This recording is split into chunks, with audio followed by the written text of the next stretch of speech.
Audio Jungle.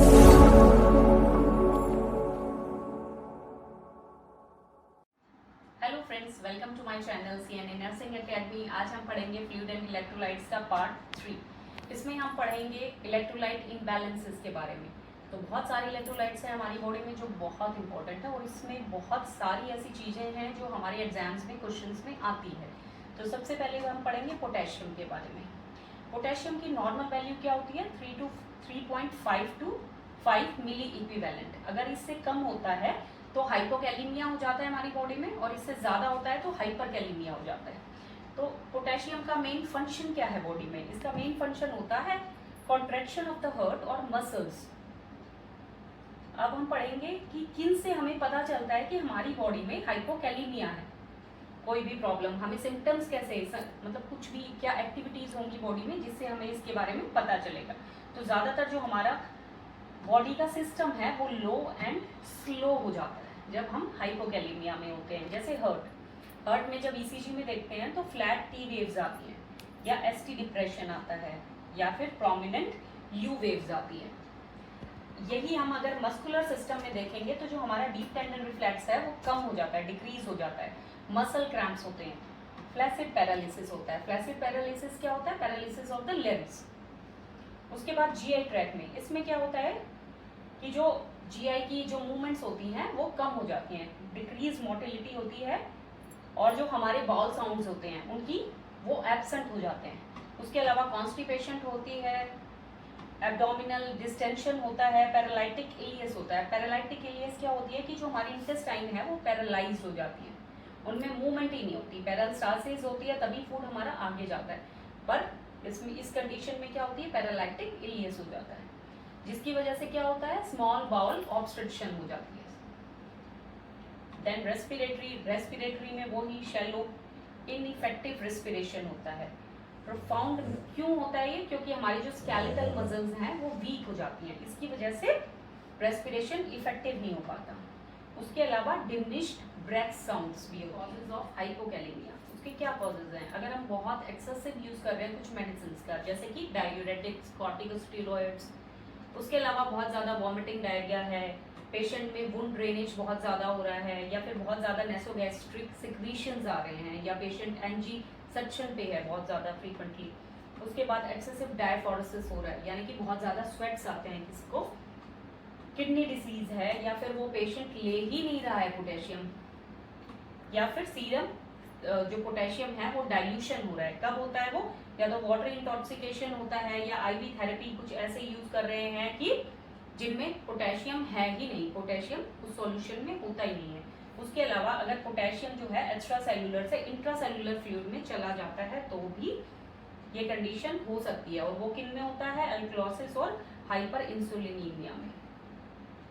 उसके बाद क्या है? इंटरवेंशंस। अब इसके लिए हमें करना क्या होता है? अगर आपकी हाइपोकैलिमिया स्टेट आ गई तो हमें क्या करना होता है? सबसे पहले तो हमको इलेक्ट्रोलाइट वैल्यू मॉनिटर करनी होती है हमेशा। जब भी इलेक्ट्रोलाइट इम्बैलेंसेस होते हैं उनमें मॉनिटरेशन हमेशा, क्योंकि वैल्यूज बहुत लिमिटेड होती है, बहुत छोटी ड्यूरेशन होती है जिसमें नॉर्मल रहती है। तो अगर उससे कम है तो कम और ज़्यादा नहीं होगी, या ओवर एक्सेस में ना बढ़ जाए, इसके लिए हमें मॉनिटरिंग बहुत ज़रूरी है।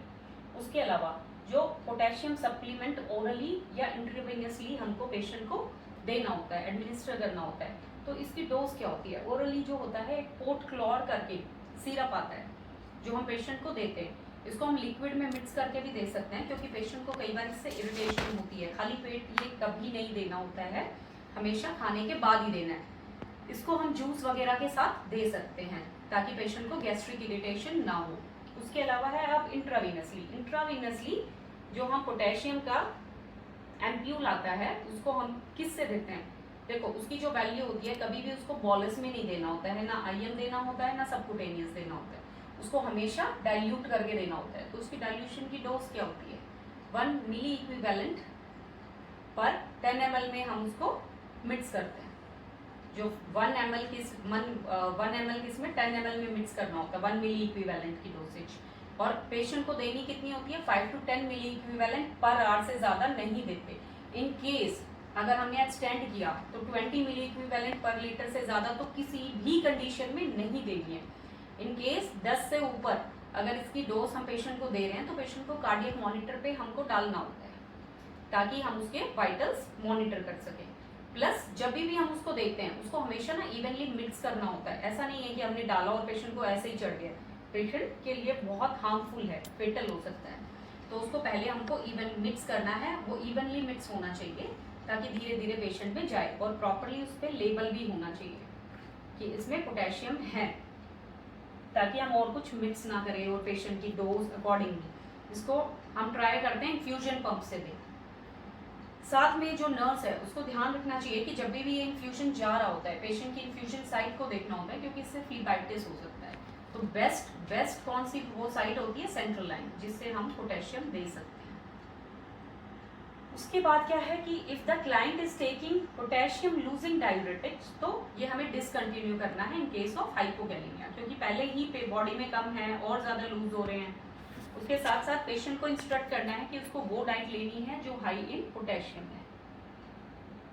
अब हम पढ़ेंगे कि हाइपरकैलेमिया में क्या होता है। जैसे कि हमने उसमें पढ़ा था सब कुछ लो हो जाता है, इसमें क्या होता है, टाइट और कॉन्ट्रैक्टेड हो जाती है हमारी बॉडी। जैसे हर्ट है उसमें एसटी एलिवेशन हो जाती है, टी वेव्स इंक्रीज हो जाती है, सीवियर वेंट्रिकल फिब्रिलेशन और कार्डियक स्टैंड स्टिल हो जाता है। पेशेंट हाइपोटेंशन में जा सकता है और ब्रेडिकार्डिया भी हो जाता है।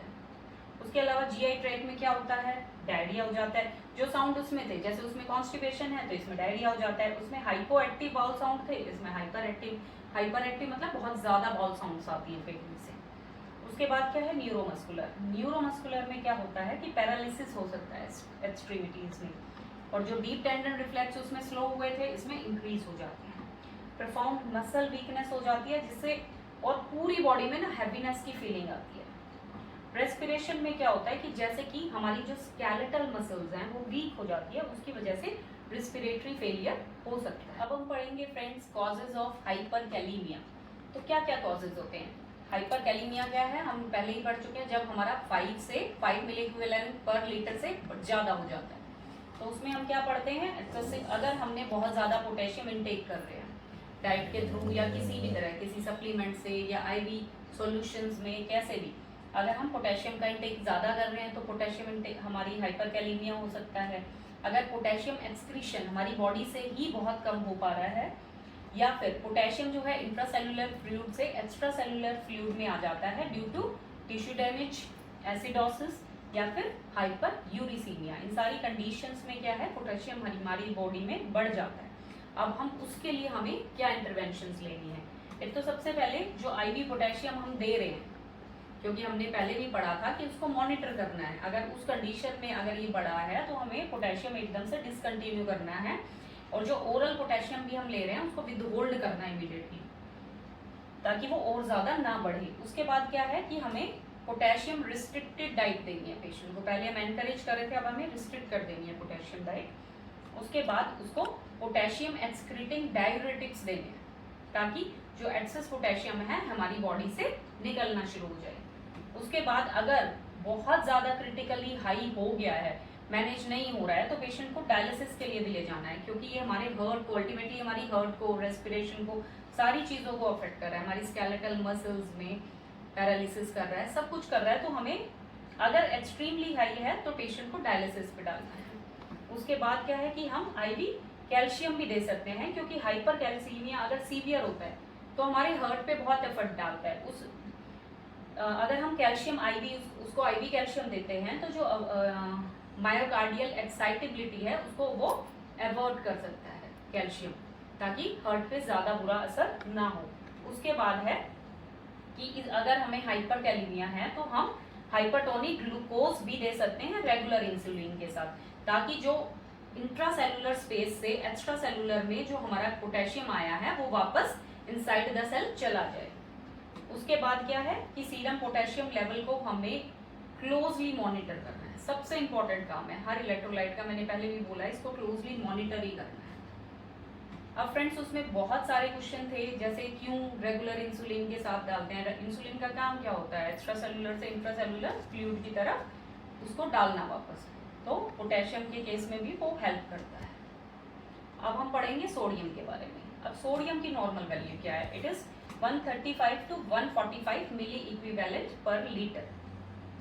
हमेशा हमको इनकी नॉर्मल वैल्यू पता ही होनी चाहिए, क्योंकि ये क्वेश्चंस में भी आ सकते हैं। और अगर हम नॉर्मल भी किसी पेशेंट का देख सकते हैं तो हमें पता तो पहले, सबसे पहले नॉर्मल वैल्यू तो पता होनी चाहिए, तभी तो हम किसी को बताएंगे उसके बारे में। अब है उसका मेन फंक्शन क्या होता है। तो जो सोडियम है, सोडियम का और क्या बोलते हैं हम, Na+। ये सोडियम हमारी बॉडी में क्या काम करता है, ब्लड प्रेशर को मेंटेन करना और ब्लड वॉल्यूम को मेंटेन करना, प्लस ब्लड के पीएच के बैलेंस जो भी होता है उसको सोडियम मेंटेन करता है हमारी बॉडी में। तो ये भी बहुत इंपॉर्टेंट इलेक्ट्रोलाइट है। अब हम इसको कैसे देख सकते हैं, इसकी भी दो स्टेज होती हैं। अगर 135 से कम होगा तो हाइपोनेट्रीमिया होता है, अगर 145 से ज्यादा चला जाता है तो हाइपरनेट्रीमिया। Assessment findings of hyponatraemia, that is उसमें क्या होता है, हमारी बॉडी डिप्रेस्ड और डिफ्लेटेड स्टेज में होती है। इसमें है सबसे पहले न्यूरोलॉजिकल। इनमें क्या होता है कि पेशेंट को हेडेक होता है, कंफ्यूजन होता है, सीजर्स भी आ सकते हैं और कोमा की स्टेज में भी पेशेंट जा सकता है। हार्ट पे क्या होता है, टैकीकार्डिया होता है और वीक थ्रेडी पल्स होती है।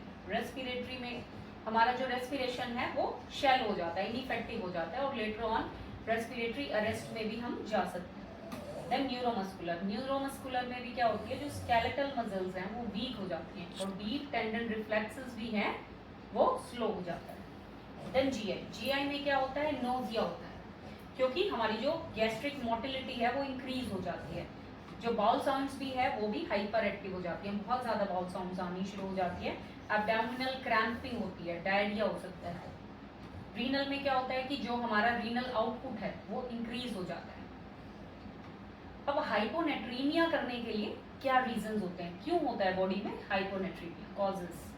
इसमें क्या होता है, जब बहुत ज्यादा सोडियम एक्सक्रीशन हो जाए बॉडी से, जैसे एक्सेसिव डायफॉर्सिस में बहुत ज्यादा स्वेटिंग हो रही है, डायूरेटिक्स ले रहे हो आप, वॉमिटिंग हो रही है, डायरिया हो रहा है, वुंड ड्रेनेज है, किडनी डिसीज है, इन कंडीशंस में हमारी बॉडी में बहुत ज्यादा सोडियम बॉडी से निकल जाता है। देन हम एडिक्वेट इंटेक सोडियम का ले ही नहीं रहे हैं, बहुत कम मिनिमम इंटेक ले रहे हैं सोडियम का, तो भी हाइपोनेट्रीमिया हो सकता है। प्लस अगर जो सीरम सोडियम है वो डाइल्यूट हो जाए with excessive injection of hypotonic fluids, या फिर किडनी डिसीज में या हाइपरग्लाइसीमिया में या हार्ट फेलियर में, इन कंडीशंस में जो सीरम सोडियम है वो डाइल्यूट कंडीशन में हो जाता है और हाइपोनेट्रीमिया हो सकता है।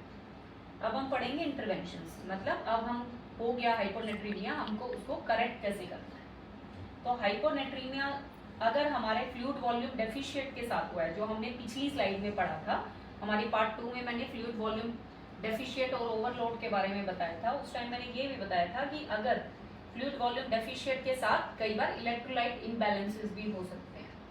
तो ऐसी कंडीशन में अगर हाइपोनेट्रीमिया हुआ है तो हमें आईवी सोडियम क्लोराइड इन्फ्यूजन करना है पेशेंट को, ताकि सोडियम की जो लेवल है मेंटेन हो सके। अगर ये फ्लूइड वॉल्यूम एक्सेस की वजह से भी हो सकता है, क्योंकि डाइल्यूशन हो जाता है, तो हमको ऑस्मोटिक डायूरेटिक्स देने, ताकि जो एक्सेसिव फ्लूइड है वो निकल जाए और बैलेंस मेंटेन हो। उसके बाद है हमें पेशेंट को बोलना है कि उसको ओरल इंटेक सोडियम का बढ़ाना है, डाइट से बढ़ाना है। प्लस अगर पेशेंट लिथियम पे है तो हमको लिथियम लेवल्स मॉनिटर करने हैं, क्योंकि जब भी ये हाइपोनेट्रीमिया होता है तो इसकी वजह से जो लिथियम का एक्सक्रीशन है वो बहुत कम हो जाता है और लिथियम टॉक्सिसिटी होने का डर होता है। तो ये भी हमें ध्यान रखना है। अगर पेशेंट को हाइपरनेट्रीमिया है और वो लिथियम से रिलेटेड कोई मेडिसिन लिथियम ले रहा है तो उसकी टॉक्सिसिटी मेंटेन करनी है, क्योंकि जैसे ही हाइपोनेट्रीमिया होगा लिथियम बॉडी से एक्सक्रीट होना बंद हो जाएगा, तो उसकी टॉक्सिसिटी होने के चांस बढ़ जाते हैं।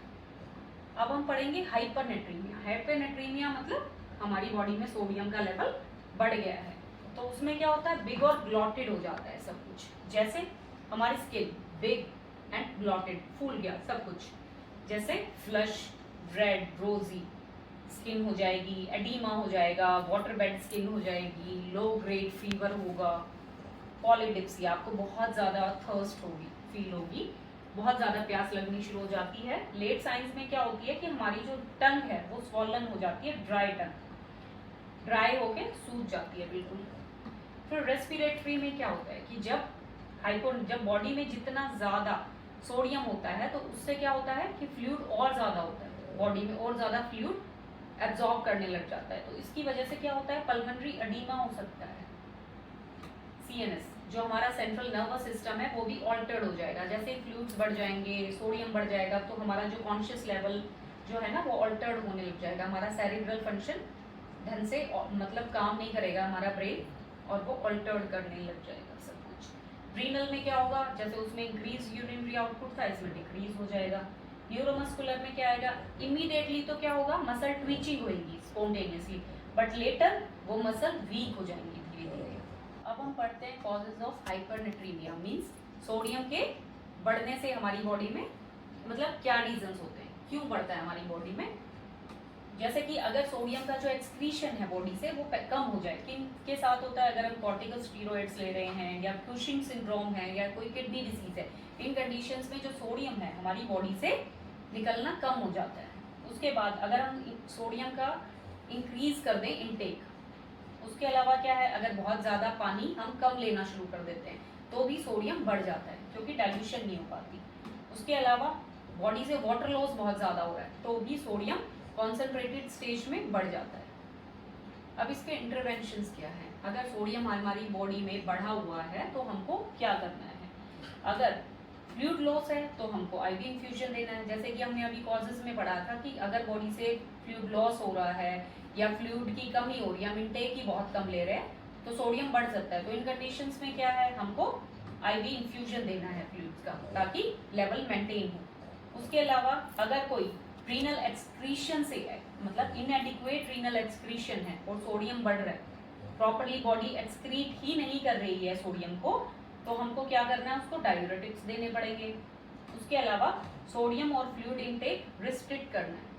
अगर फ्लूइड का लेवल ठीक है और सिर्फ सोडियम ऐसे ही बढ़ जा रहा है तो दोनों को हमको रेस्ट्रिक्ट करना पड़ेगा, नहीं तो बॉडी में फ्लूइड ओवरलोड होने के चांसेस होते हैं। अब हम पढ़ेंगे कैल्शियम के बारे में, वो भी एक बहुत इंपॉर्टेंट इलेक्ट्रोलाइट है। तो सबसे पहले उसकी नॉर्मल रेंज क्या है, 9 to 10.5 mg/dl, और अगर हम मिली मोल के बारे में देखेंगे तो 2.25 से 2.75 मिली मोल पर लीटर। यूजुअली जो इसकी वैल्यू आती है ब्लड की जब हम इन्वेस्टिगेशंस करते हैं वो mg/dl में ही आती है, दैट इज 9 to 10.5। हमेशा इनकी यूनिट भी कई बार पूछी जाती है, जैसे इनसे पहले वाले दोनों जो इलेक्ट्रोलाइट्स थे उनकी क्या थी, मिली इक्विवेलेंट पर लीटर, और इसकी क्या है mg/dl, तो यूनिट डिफरेंट है, ये भी हमें पता होना चाहिए। तो नॉर्मल रेंज इज 9 to 10.5। अब इसका मेन फंक्शन क्या होता है, तो मेन फंक्शन कैल्शियम हमारी बॉडी में क्या करता है, बोन्स को स्ट्रॉन्ग करता है, ब्लड क्लॉटिंग के काम आता है उसको स्ट्रॉन्ग करने के लिए, और हार्ट बीट्स को स्ट्रॉन्ग करने के लिए होता है। अब जब ये 9 से कम होता है तो कंडीशन होती है हाइपोकैल्सीमिया, और अगर 10.5 से ज्यादा होता है तो कंडीशन होती है हाइपरकैल्सीमिया। तो सबसे पहले हम पढ़ेंगे हाइपोकैल्सीमिया अगर हमारी बॉडी में होता है तो हमें कैसे पता चलता है, हाउ कैन वी असेस। सबसे पहले न्यूरोमस्कुलर, इसमें ये बहुत इंपॉर्टेंट है, ये एग्जाम में भी आता है, क्योंकि जब भी हम हाइपोकैल्सीमिया में होते हैं पेशेंट में पॉजिटिव ट्रोक्सियो साइन होता है या पॉजिटिव चेबोस्टिक साइन होता है। ये मैं अभी आपको नेक्स्ट स्लाइड में दिखाऊंगी इनके बारे में। प्लस में सर्क्यूमोरल टिंगलिंग होती है, ये क्या होती है, आपके लिप्स के एरिया के आसपास ना टिंगलिंग सेंसेशन होनी शुरू हो जाती है। एंजाइटी हो सकती है, इरिटेबल स्केलेटल मसल्स होती हैं, क्रैम्प्स होती हैं, ट्विचेस होते हैं पेशेंट को जब भी कैल्शियम कम होता है। जैसे कई बार बच्चे ऐसे बोलते हैं नस पे नस चढ़ रही है, तो ये सारी सिम्टम्स हाइपोकैल्सीमिया में हो सकते हैं। जीआई में क्या होता है, जो हमारी गैस्ट्रिक मोटिलिटी है वो बढ़ जाती है, डायरिया हो सकता है। बोन्स क्या होती हैं, वीक बोन्स होती हैं, सो अगर बोन्स वीक रहेंगी तो they are more prone to fractures. Cardiovascular में जैसे कि हमने कहा था क्लॉटिंग के लिए इंपॉर्टेंट होता है, तो जब पुअर क्लॉटिंग होगी तो किसका रिस्क ऑफ ब्लीडिंग बढ़ जाता है। प्लस डिक्रीज्ड हार्ट रेट होती है, कार्डियक अरिथमियाज होते हैं। ईसीजी में क्या होता है, प्रोलॉन्ग एसटी इंटरवल होता है और प्रोलॉन्ग क्यूटी इंटरवल बढ़ जाता है इसका। अब नेक्स्ट स्लाइड में मैं आपको दिखाऊंगी ट्रोक्सोसियान प्लस चिबोस्टिक साइन। इसमें क्या होता है, जैसे कि ये जो आपकी फेशियल नर्व होती है, यहाँ पे जब आप टैप करते हो तो पेशेंट का जो ये साइड होता है ऐसे ट्वीच करता है इस साइड में। इसमें क्या होता है कि जब आप बीपी इन्फ्लेट करते हो, this is Chvostek sign, this is Trousseau sign. इसमें क्या होता है कि जब आप कफ इन्फ्लेट करते हो तो जो कार्पल्स होते हैं उनमें स्पाज्म होते हैं और ट्विस्ट हो जाते हैं, कुछ मतलब सेकंड्स के लिए ही होते हैं।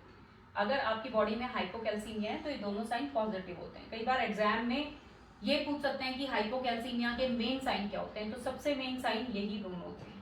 प्लस इनके बारे में इंडिविजुअल भी पूछ सकते हैं कि चिवोस्टिक साइन बताओ क्या होता है, ट्रोसू साइन बताओ क्या होता है, तो वो आपको पता होगा। अब हम पढ़ेंगे what are the causes of hypocalcaemia, मतलब क्यों कम होता है बॉडी में कैल्शियम लेवल।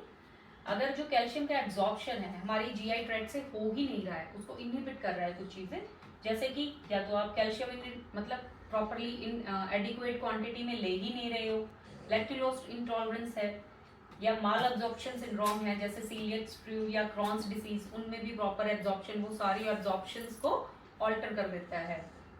उसके अलावा इनएडिक्वेट इनटेक ऑफ विटामिन डी, आपको पता होता है जब तक बॉडी में विटामिन डी सफिशिएंट क्वांटिटी में नहीं होगी कैल्शियम प्रॉपरली एब्जॉर्ब नहीं होता।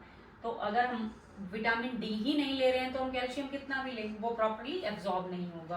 Plus stage and stage kidney disease है, उन कंडीशंस में भी कैल्शियम का एब्जॉर्प्शन कम हो जाता है।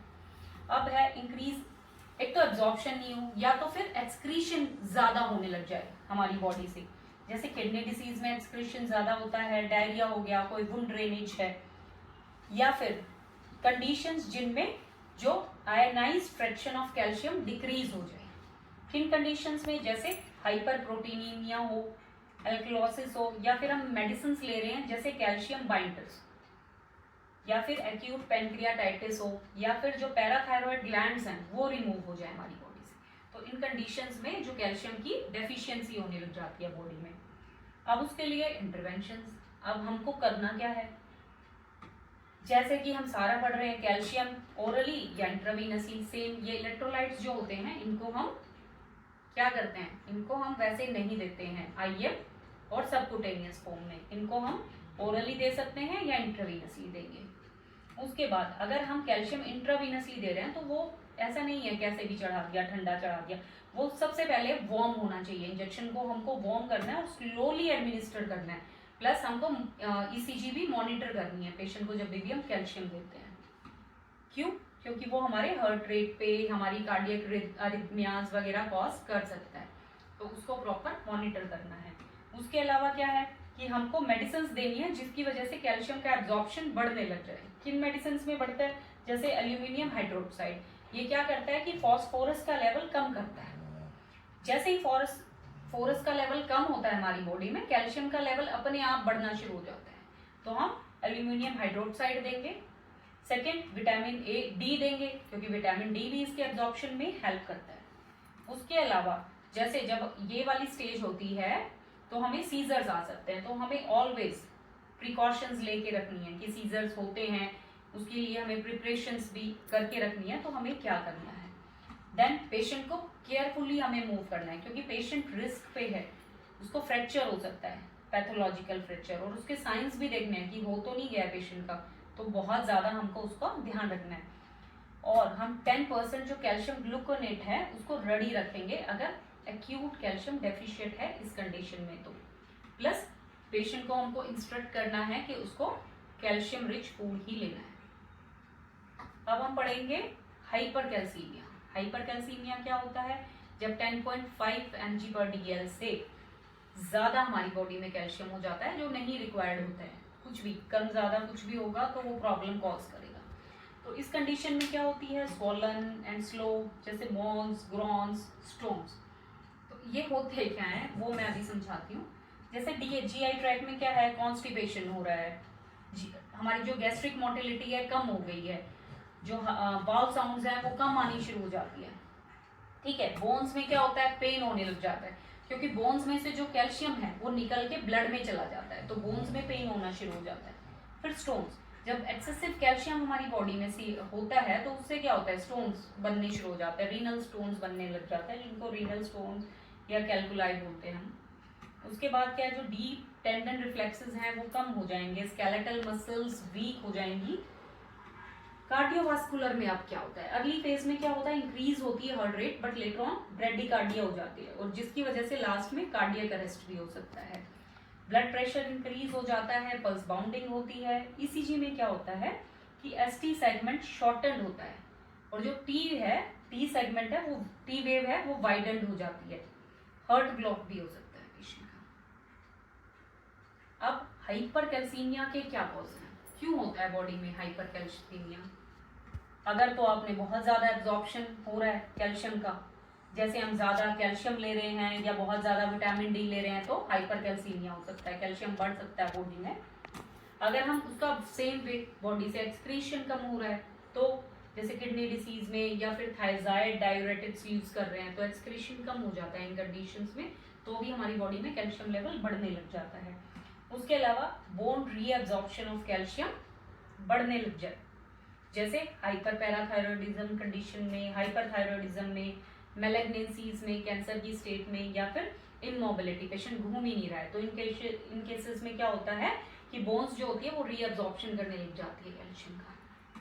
फिर क्या है हीमो कॉन्सेंट्रेशन। हीमो कॉन्सेंट्रेशन क्या होता है? जब बॉडी में इलेक्ट्रोलाइट्स बढ़ रहे हैं due to some reasons like dehydration में फ्लूइड कम है, ऑटोमेटिकली इलेक्ट्रोलाइट्स बढ़ गए हैं, लिथियम का यूज कर रहे हैं, या फिर एड्रीनली इनसफिशिएंसी हो रही है। तो अब हम पढ़ेंगे वो इंटरवेंशंस जो अगर हमारी बॉडी में हाइपर कैल्सीमिया है, तो मीन्स अगर हमारी बॉडी में कैल्शियम बढ़ गया है तो हमको क्या करना है। सबसे पहले आइसोटोनिक सलाइन सोल्यूशन देंगे उस पेशेंट को, प्लस थायराइड डायूरेटिक्स जो होते हैं वो बंद करने हैं।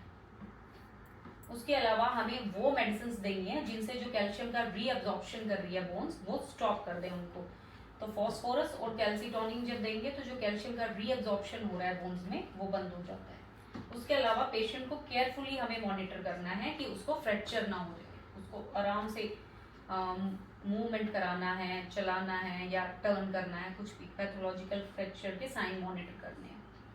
उसके अलावा पेशेंट को एब्डोमिनल पेन के लिए भी मॉनिटर करना है, क्योंकि पेशेंट को रीनल कैल्कुलाई हो सकती है, तो उसके लिए हमें मैनेज करना है, जो स्ट्रेन कर सकते हैं उसकी यूरिन को ताकि उसमें दिखे स्टोन्स तो नहीं है। प्लस पेशेंट को इंस्ट्रक्ट करना है कि जो कैल्शियम रिच फूड है वो नहीं लेना है उसको।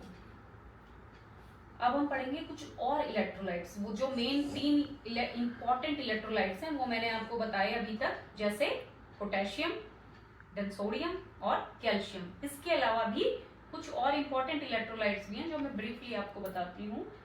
सबसे पहले मैग्नीशियम। मैग्नीशियम की जो नॉर्मल वैल्यू क्या है 1.8 to 2.6 मिली इक्विवेलेंट, ठीक है, पर लीटर। इसके मेनली जो साइन है ना वो कैल्शियम से मैच होते हैं, जैसे कि इन केस ऑफ हाइपोमैग्नीसीमिया ये जो पॉजिटिव ट्रॉसियो और चिवोस्टिक साइन मैंने बताया था ये भी पॉजिटिव आते हैं। जो हाइपोकैल्सीमिया में थे सेम हाइपोमैग्नीशियम में भी कुछ साइंस कॉमन होते हैं। तो इनकी मैनेजमेंट भी थोड़ी थोड़ी सिमिलर होती है, बस जो मेन मेडिसिन होती है जैसे उसमें कैल्शियम ग्लूकोनेट देंगे। इसमें क्या देते हैं, अगर इसमें हाइपो वाली स्टेट है, हाइपोमैग्नीसीमिया है, तो हम मैग्नीशियम सल्फेट देते हैं आईवी रूट से, और अगर हाइपर मैग्नीसीमिया है तो हम कैल्शियम ग्लूकोनेट देते हैं पेशेंट को, क्योंकि ये इसका एंटीडोट है। हाइपर मैग्नीसीमिया का एंटीडोट क्या है? Calcium gluconate. ये भी एक क्वेश्चन बहुत बार एग्जाम्स में आता है। Then phosphorus. फॉस्फोरस की नॉर्मल वैल्यू क्या है? इट इज 3 से लेके 4.5 mg/dl। इनकी यूनिट्स हमेशा याद रखनी है, क्योंकि यूनिट जब वेरी चेंज होती है ना तो इनकी वैल्यूज भी चेंज हो जाती है। तो 3 से 4.5 mg/dl। फॉस्फोरस और जो कैल्शियम है ना उनका रेसिप्रोकल रिलेशन होता है। जैसे मैंने पहले भी बोला था कि हम फॉस्फोरस वाले देते हैं तो ऑटोमेटिकली जैसे ही फॉस्फोरस निकालेंगे कैल्शियम बढ़ने लग जाएगा। सेम वे जैसे ही हम फॉस्फोरस लेवल डिक्रीज होता है कैल्शियम बॉडी में इंक्रीज होने लग जाता है। तो माइल्ड हाइपो और हाइपर जब फॉस्फेटीमिया होता है तो बॉडी को पता नहीं चलता है, पेशेंट्स को कोई कंप्लेन नहीं होती। तो पेशेंट सिम्टम्स कब बताता है? जब थोड़ा एक्सट्रीमली कम या ज्यादा हो जाए। तो ये हमारे इंपॉर्टेंट इलेक्ट्रोलाइट्स थे। आई होप आपको क्लियर हुए होंगे।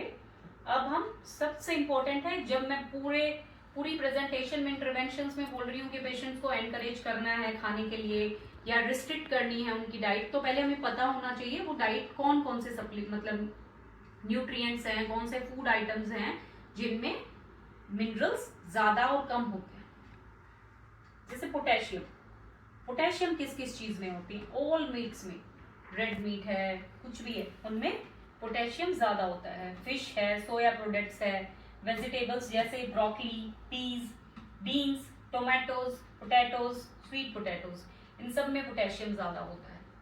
प्लस फ्रूट्स, कौन से फ्रूट्स में? सिट्रस, बनाना, कीवी, ड्राइड एप्रिकॉट या फिर प्रून्स, इन सारे फ्रूट्स में पोटेशियम ज्यादा होता है, plus milk and yoghurt and nuts. अब हम पढ़ेंगे कैल्शियम। कैल्शियम किन में ज्यादा होता है? ये बहुत सारे बच्चों के लिए भी इंपॉर्टेंट होता है, क्योंकि सब कहते हैं कैल्शियम के लिए क्या फूड आइटम्स हमें खाने हैं, क्या करना है, क्या डाइट है। तो कैल्शियम के लिए हमको डेयरी प्रोडक्ट्स लेने हैं, सब में कैल्शियम होता है। ग्रीन लीफी वेजिटेबल्स जैसे ब्रोकली, टर्निप, ग्रीन, इन सब में होता है। टोफू में होता है, सैल्मन जो फिश होती है उसमें भी कैल्शियम होता है। आलमंड्स में होता है, sunflower seeds, dried beans, Brazilian nuts, इन सब में कैल्शियम होता है। Then magnesium. मैग्नीशियम किस में होता है? Dark green leafy vegetables. एक ग्रीन लीफी वेजिटेबल होती है, एक डार्क ग्रीन लीफी वेजिटेबल्स होती हैं, तो उनमें मैग्नीशियम ज्यादा होता है। कौन से फ्रूट्स में होता है? Banana, dried apricot, avocado. Nuts किन किन में होता है? आलमंड्स और कैश्यूज में। Peas, beans, soya products, whole grains, milk, इन सारी चीजों में मैग्नीशियम होता है। अब है फॉस्फोरस। फॉस्फोरस किन में होता है? ज्यादातर सीड्स में होता है, जैसे सनफ्लावर, पंपकिन सीड्स। चीज में भी होता है, कॉर्न मील में होता है, बीन्स और नट्स किन में? आलमंड्स और पीनट्स में होता है। सोडियम। अब सोडियम किस में होता है? सबसे पहले तो सोडियम क्लोराइड, यानी कि हमारे घर में जो टेबल सॉल्ट होता है। मिल्क में होता है, बीट्स में होता है, सीलरी में होता है, प्रोसेस्ड मीट्स, सूप्स, जो भी प्रोसेस्ड आइटम्स होती है ना, उनमें सोडियम होता है, क्योंकि वो एज अ प्रिजर्वेटिव उनमें डालते ही हैं। प्लस वेजिटेबल्स, फास्ट फूड में भी एक्सेसिव सॉल्ट का यूज होता है, तो इन सारी चीजों में सोडियम होता है। जब भी हम ये चीजें खा रहे हैं, हमको ध्यान रखना है कि कौन से फूड आइटम में कौन सी चीज होती है। सो इसी के साथ हम इलेक्ट्रोलाइट इम्बैलेंस का ये चैप्टर खत्म करते हैं। So thank you friends. जो भी मेरी फर्स्ट और सेकेंड फ्लूइड एंड इलेक्ट्रोलाइट्स की प्रेजेंटेशन है वो मैंने नीचे दी हुई है अपने डिस्क्रिप्शन बॉक्स में। आपको जो भी डाउट है आप प्लीज मुझे कमेंट कीजिए और प्लीज लाइक एंड सब्सक्राइब कीजिए हमारे वीडियो को। Thank you.